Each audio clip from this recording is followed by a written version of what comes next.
Salut à tous, vous écoutez Chill.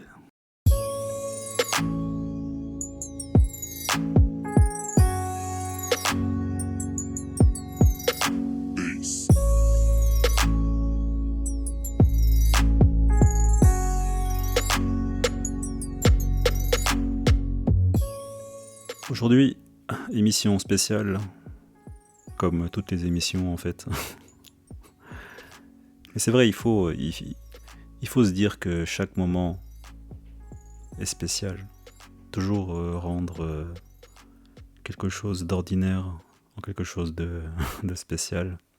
Enfin bref, dans cet épisode, je voulais parler de mon expérience, parce que j'ai vécu une expérience mystique, et j'ai mis du temps à comprendre que l'expérience que j'avais vécue, une expérience spirituelle, que c'était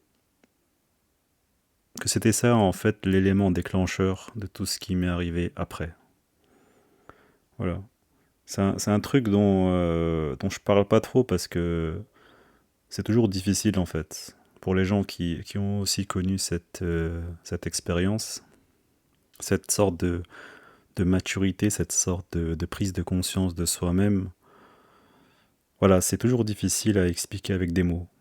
Et que même mon entourage, il y en a peu qui le savent, hein. J'aurais beau expliquer, mais en vrai, il n'y a pas grand monde en fait qui sait. Et il faut savoir que avant cette expérience spirituelle qui m'est arrivée, il faut savoir que je suis pas quelqu'un de croyant en Dieu. Je m'intéressais pas du tout à la spiritualité, à la religion. En fait, tout ça, ça m'avait toujours fait peur depuis tout petit. Je sais pas pourquoi. Mon esprit, il a toujours été un peu bloquant, un peu réfractaire à tout ce qui est dogme religieux, spirituel. En fait, ça me faisait peur tout ça, parce que j'ai pas été éduqué dans la religion. On m'a jamais imposé une religion et tout ça, mais par contre, au fond de moi, j'ai toujours eu cette sensation qu'il y avait quelque chose d'étrange sur Terre, mais sans pouvoir y mettre des mots. J'avais que la sensation, en fait. C'est bizarre, hein. Et ça aurait pu se rapprocher justement de la religion, parce que au fond, j'avais une certaine envie spirituelle, mais la religion, en fait, je sais pas, depuis tout petit, et je le sentais déjà que ça bloquait en moi. Il y avait un bouclier, c'était automatique. Et j'ai essayé tout ça, hein. J'ai déjà été dans des mosquées, des églises, mais j'ai toujours aimé ces endroits pour l'aspect tranquille, en fait, pour le calme qui y règne, parce que c'est vrai que dans les endroits religieux, il y a un calme, et ça, c'est vraiment appréciable, ouais. Voilà, juste pour dire que avant mon expérience spirituelle, j'avais aucune connaissance ou attache particulière à une religion ou à une certaine spiritualité. J'ai été vraiment éduqué dans la neutralité. On m'a rien imposé du tout. Et comme je le disais, ça me faisait peur.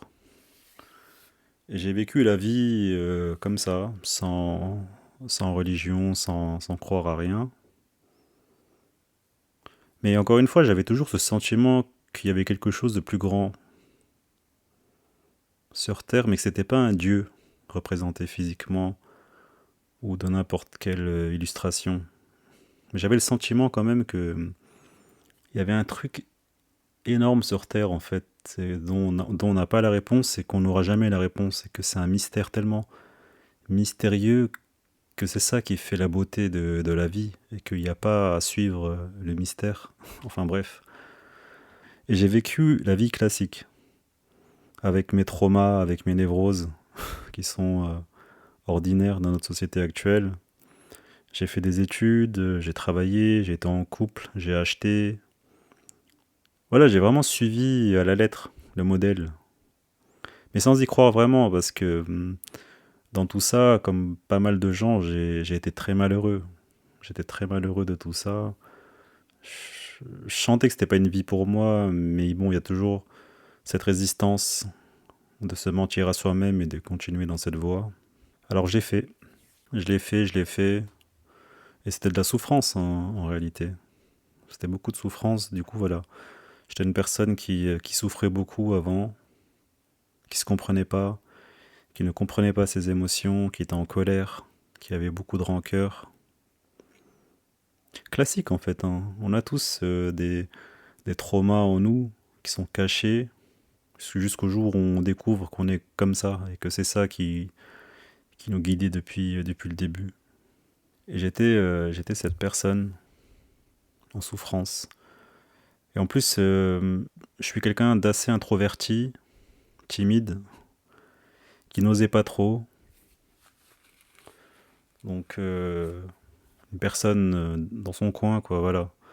Donc j'ai vraiment traversé la vie comme ça, avec souffrance, mais bizarrement, cette peur du regard des autres, c'est ça qui a été le moteur pour au contraire que je fasse des choses très paradoxales, qui m'a permis de vivre vraiment de manière très inconsciente, seulement guidé par mes peurs, guidé par mes traumas. C'est ça qui est fou, c'est que c'est ça qui m'a permis en fait de vivre tellement d'expériences que j'ai tellement de gratitude à la vie que j'ai menée et que je mène encore aujourd'hui, toutes ces expériences, les gens que j'ai rencontrés, de voyager, vivre à l'étranger, les expériences professionnelles, enfin plein de choses quoi. Voilà une vie très bien remplie jusqu'à l'âge de 33 ans, où j'ai vraiment fait ce que je devais faire. J'ai jamais vraiment réfléchi, j'ai fait beaucoup de choses. J'ai fait énormément de choses dans la vie, et c'est là où j'en suis fier. D'ailleurs, et ça c'est un élément que j'aime bien expliquer aux gens parfois, c'est que c'est bien parfois d'avoir de la gratitude, mais dans le sens où être,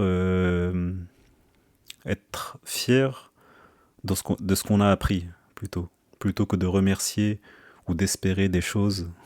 En fait, prendre le temps, un moment, de voir sa vie en arrière et de réaliser tout ce qu'on a appris, tout ce qu'on a appris de tout ce qui s'est passé dans notre vie. Et on se rendra compte que, en fait, nous sommes des intelligences sur pattes qui faisons l'acquisition de connaissances à travers nos différentes expériences de vie. C'est ça qui fait l'intelligence. Une partie, une partie de l'intelligence à travers nos expériences. Et moi j'ai beaucoup de gratitude, c'est quand je réalise la personne que je suis devenue et tout ce que j'ai appris, toutes les conneries que j'ai faites, toutes les bêtises que j'ai faites, toutes les erreurs entre guillemets que j'ai faites. Mais qu'est-ce que ça a été productif en termes de compréhension et d'amélioration de soi, et sans vraiment le savoir, hein. C'est ça qui est ouf, c'est qu'en fait on mène une vie faite d'expériences, on apprend tellement de choses, mais on ne se rend pas compte qu'on a appris des choses, et qu'au fil du temps, des années qui passent, on est toujours un peu meilleur. Même si on pense qu'on n'a pas évolué, même si on pense que notre vie est stagne, en réalité, on a tous évolué en une meilleure version, mais sans le savoir. Après, j'aime pas dire meilleur, parce que ça insinuerait que, bon, il y a du meilleur, il y a du moins bien. C'est qu'on a tous évolué pour comprendre d'autres choses, voilà. On n'est pas meilleur, on a juste acquis une meilleure connaissance de soi. Et je trouve que c'est la meilleure... je trouve que c'est la meilleure chose à apprendre dans la vie, la connaissance de soi qui nous permet ensuite de connaître les autres. Enfin bon voilà, jusqu'à 33 ans, j'ai vraiment vécu la vie, la fast life quoi. Et je regrette rien de ce que j'ai fait, de tout ce que j'ai pu expérimenter. Et il se trouve que à 33 ans, le 20 mars, un jour du printemps, là où dans la spiritualité, dans les religions, le printemps a une signification très importante, comme la renaissance, comme tout redevient nouveau, tout renaît. Et c'était comme un symbole que ça arrive ce jour-là, en fait, le 20 mars. Le 20 mars 2019, le jour du printemps. Bah, c'est là où j'ai vécu ce qu'on appelle l'illumination. j'ai été touché par la grâce, j'ai été illuminé, quoi. Parce que c'était un instant où c'était magique. C'était un instant qui a duré une seconde, même pas deux, c'était genre une seconde. Mais ça a suffi, en fait, pour complètement retourner mon esprit et mon cerveau, pour me donner une sorte de maturité. Et à ce moment précis, en fait, j'étais dans un moment de ma vie où je me sentais bien. Donc, ça a participé grandement à cette illumination. Parce que je venais de me faire licencier. Du coup, j'avais 2 ans devant moi pour profiter enfin de la liberté, d'être au chômage, de m'adonner à mes passions, faire ce que j'avais envie, voyager, kiffer la vie, quoi. Donc, j'étais bien. Et là, je prenais enfin le temps de vivre. Et ce jour du 20 mars 2019, je me trouvais chez ma mère, il faisait beau. Je venais de finir le déjeuner, il était 14 heures. Et comme j'étais en vacances, comme je travaillais plus, je kiffais, voilà, j'avais le temps. Bah, je prenais vraiment le temps de vivre.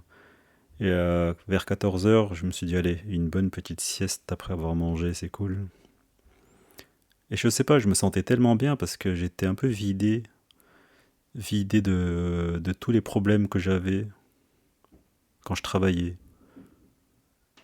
Tu vois, le CDI, la vie routinière à Paris, métro, boulot, dodo. En fait, ça m'a épuisé, ça.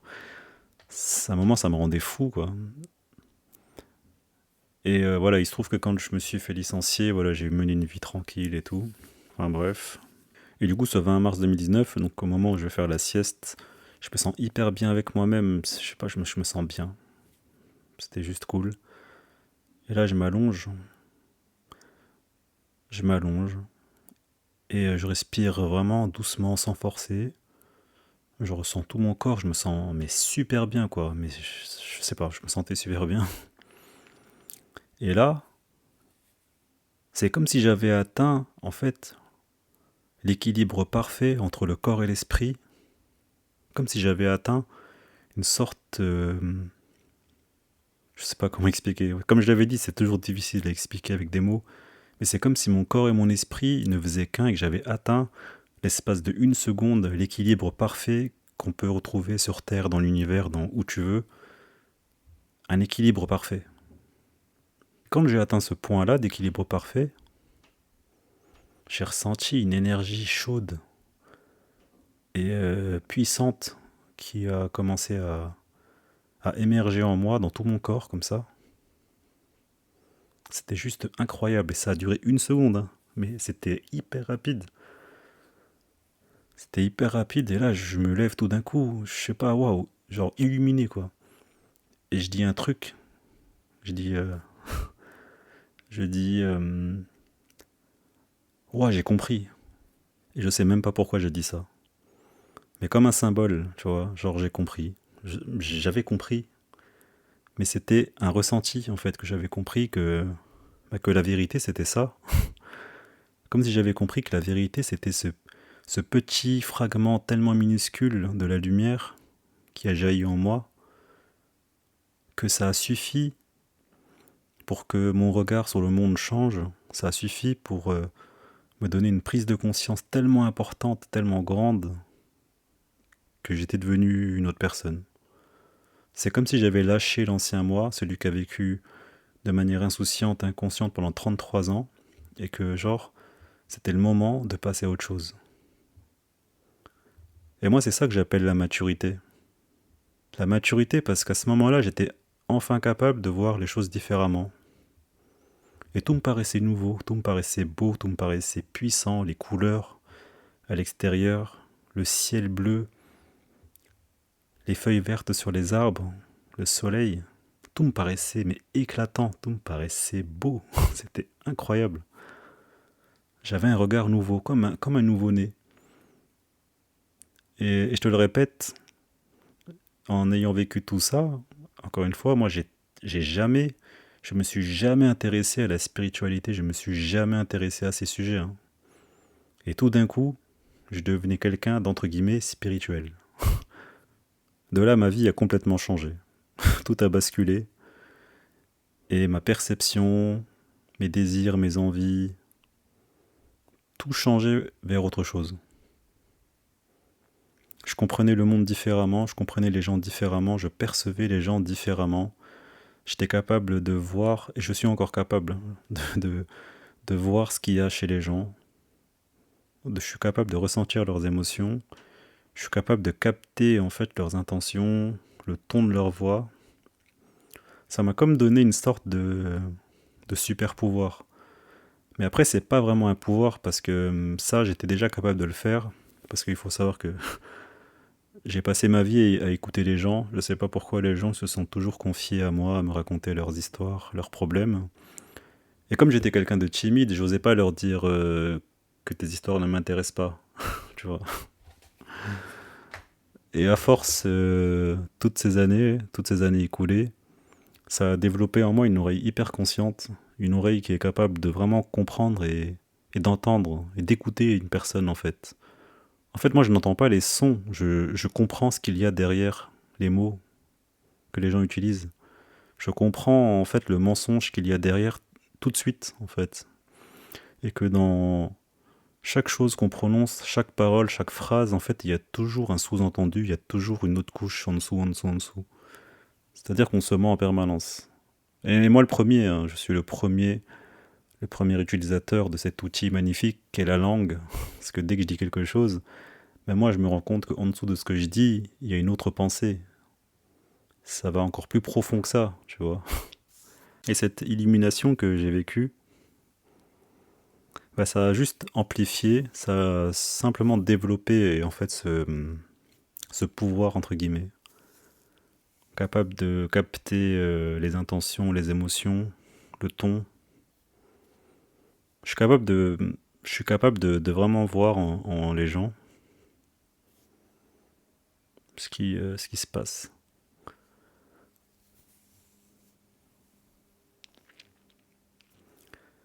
Et après cette expérience spirituelle magnifique, hein, là, comme j'ai expliqué, où j'ai vraiment senti pendant l'espace d'une seconde cette lumière en moi, mais qui en fait, elle venait de moi, de moi-même en fait. C'était pas un truc qui m'a touché, c'est que ça jaillit de l'intérieur de ma personne.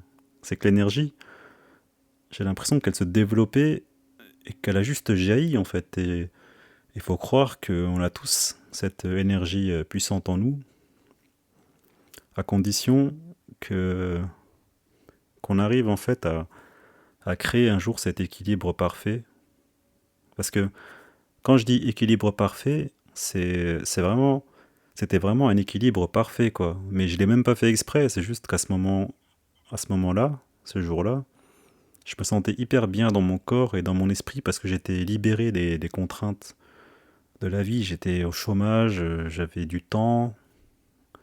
Et c'est vrai que mine de rien, le travail, la vie routinière, le quotidien, ça empêche, ça empêche de se recentrer sur soi-même. C'est vrai, je l'ai vécu et c'est impossible en fait.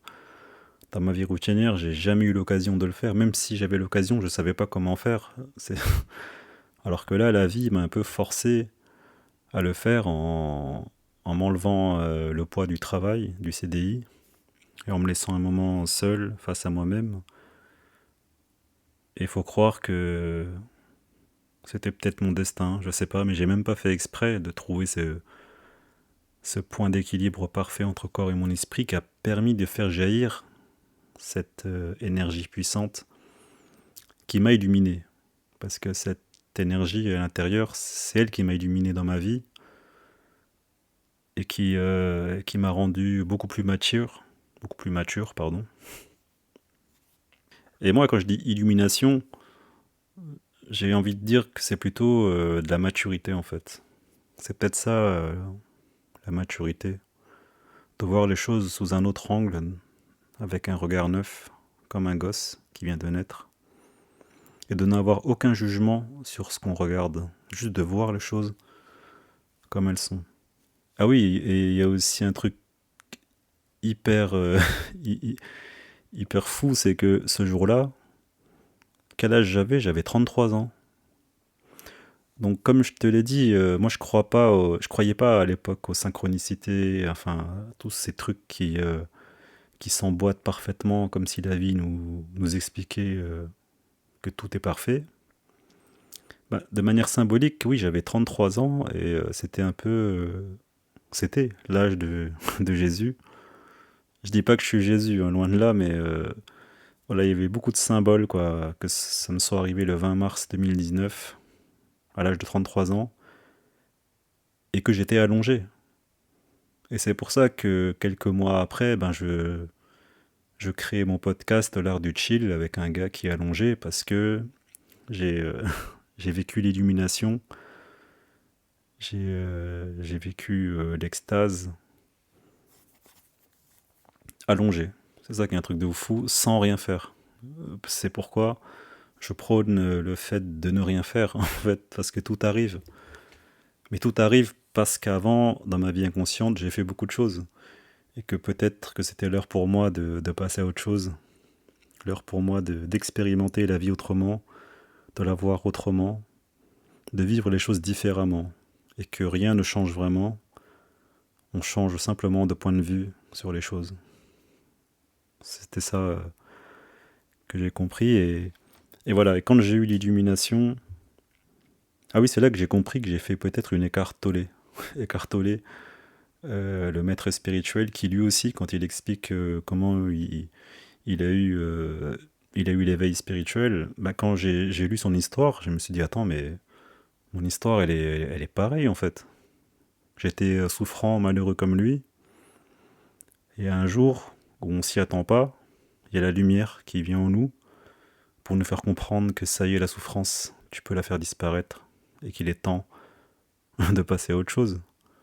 C'est vrai que mon histoire, elle est quand même similaire à Eckhart Tolle. Ça m'a fait penser à lui, et moi, justement, les mois qui ont suivi, pardon, et les mois qui ont suivi mon illumination, mon éveil spirituel, bah, c'est là que je me suis intéressé à la spiritualité. Je commençais à lire des trucs parce que je voulais comprendre qu'est-ce qui m'arrive en fait, qui je suis, mais où je vais, je me reconnais plus. Et c'est vrai qu'on a tendance à dire que bah, c'est peut-être ça le bonheur. Parce que après ça, j'ai vécu un bonheur d'extase pendant des mois et des mois, comme mes cartolés. Je suis parti au Canada, j'y suis resté des mois et des mois, et je passais mon temps assis sur un banc, à marcher, et puis enregistrer, euh, à enregistrer des audios sur le plaisir de vivre. Parce qu'après mon illumination, ça m'a procuré une joie tellement immense que j'avais jamais ressenti un bonheur aussi intense, sans prendre de drogue, sans boire d'alcool, sans rien du tout. C'était un bonheur jouissif, c'était de l'extase totale.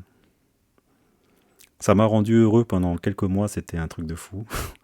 Pendant des mois et des mois, je faisais que de marcher au Canada, j'étais assis sur les bancs, je faisais pas grand-chose.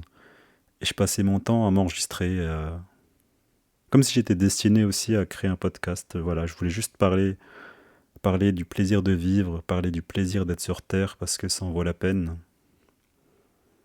Et je faisais que ça. Et l'histoire d'Eckhart Tolle, elle est un peu similaire parce que lui, il disait que après son illumination, son éveil, bah, il avait passé 2 3 ans assis sur un banc à rien faire, à contempler les choses. Et tu vois, à l'époque, sans connaître Eckhart Tolle, eh ben, je faisais comme lui, en fait. Et je me dis, en fait, on n'est pas seul, quoi. Il y a des choses qui se passent, on n'est pas au courant. Et cette nouvelle vie qui s'offrait à moi, bah, c'était nouveau. Jamais je me serais imaginé, en fait, connaître le bonheur absolu de vivre. Jamais. Moi, je pensais que la vie, c'était souffrance. Voilà, je ne savais pas où j'allais, j'avais pas de rêve spécial, je savais pas. Mais ce qui était de mon côté, c'était justement mon côté inconscient. Parce que comme j'étais une personne très inconsciente, bah, mon inconscience m'a permis de vivre des expériences de fou. Et à 33 ans, c'était comme si c'était l'heure de vivre la vie de manière consciente. Mais tout en gardant cette inconscience. Tu vois ce que je veux dire? C'est comme si j'étais prêt à vivre mon inconscience de manière consciente. Profiter de la vie en gardant cet esprit de gamin, mais avec la conscience d'un adulte. C'est fou, hein? Et donc après ça, voilà, comme je le disais, je me suis intéressé à la spiritualité, à des livres. Je crois que j'ai dû passer peut-être 1 an, 2 ans, tout ça, puis après ça a commencé à me saouler. Et puis, euh, et puis le bonheur, il commençait un peu à diminuer, parce qu'en fait c'était un bonheur illusoire, tu vois, c'était pas un vrai bonheur. Je me sentais juste bien, je me sentais fort, c'était une illusion.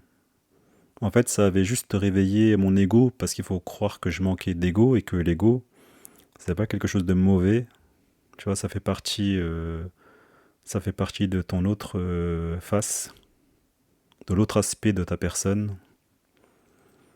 Et peut-être que j'avais besoin de m'affirmer un peu. L'ego, en fait, m'a permis de me faire croire que j'étais heureux, que j'étais bien dans mes pompes, et c'était le cas. Mais en fait, j'avais besoin de m'affirmer. C'est ça que ça a permis.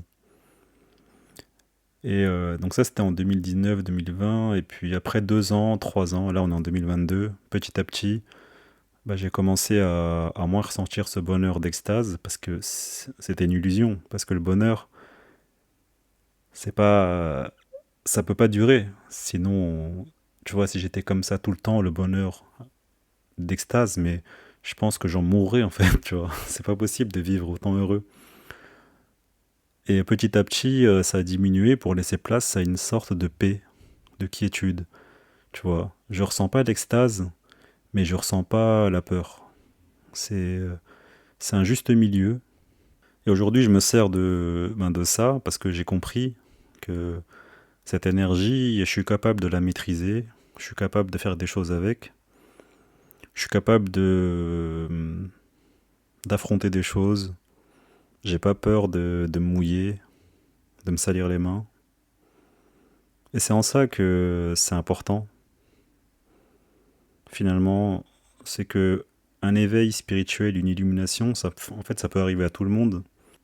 Après, c'est de savoir, bon, qu'est-ce qu'on en fait? Qu'est-ce qu'on en fait? Et moi, ça m'a permis de trouver une certaine paix intérieure, de, de vivre de manière calme, de faire ce que j'ai envie de faire.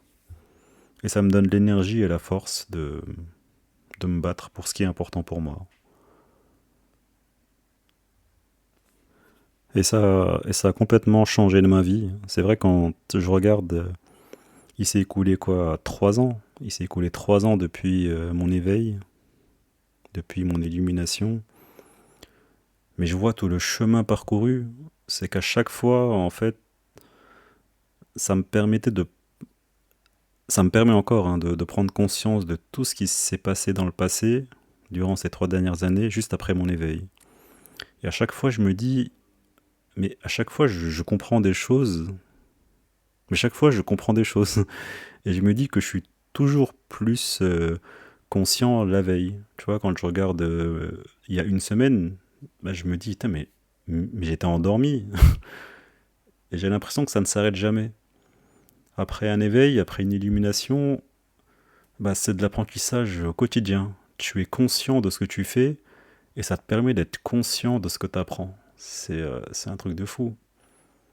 Et que même si ça t'apporte le bonheur, la paix intérieure, eh bien ça ne t'empêche pas de vivre tes émotions comme tout le monde, de souffrir comme tout le monde. Parce que, ok, je me sens en paix, mais ça ne veut pas dire que là, le fait de souffrir disparaît, mais pas du tout. Mais absolument pas. Et en fait, j'ai envie de dire que ça fait encore plus souffrir intérieurement quand tu te sens en paix. C'est ça qui est paradoxal, hein. C'est un peu comme les femmes quand elles ont leur période, quand elles ont leurs règles. Bah, la plupart le vivent, voilà, c'est un moment à passer. Mais après les règles, bah, les femmes, elles ressentent comme une sorte de renaissance, tu vois. Une sorte de bien-être, comme si elles étaient toutes neuves. Ben, être en paix, c'est un peu ça. C'est-à-dire que être en paix, derrière, il y a un prix à payer. Il y a un prix à payer, ouais. C'est que parfois, je peux ressentir du vide intérieur. Je peux me sentir lessivé, je peux me sentir débordé émotionnellement, parce que tout est intense, en fait. Tout est amplifié. Il suffit que, je sais pas, je vois une personne pendant un jour qui me parle et tout. Le lendemain, je crois, ouais, il me faut 2, 3 jours pour m'en remettre. Enfin, je suis comme une éponge émotionnelle en fait. Et parfois, ça me fait ressentir du vide. Mais quand tout ça passe, bah là, c'est une paix juste incroyable. C'est la quiétude. Et je profite de ces moments-là, je profite de faire ce que j'aime, de marcher, faire du vélo.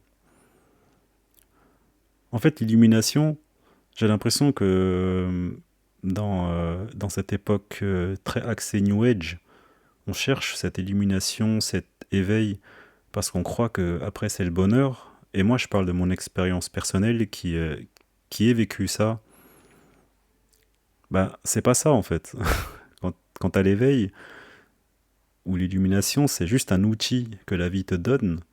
Et après, c'est de savoir, mais qu'est-ce que tu fais de cet outil? Parce que tu peux pas vivre dans le bonheur toute ta vie, c'est impossible.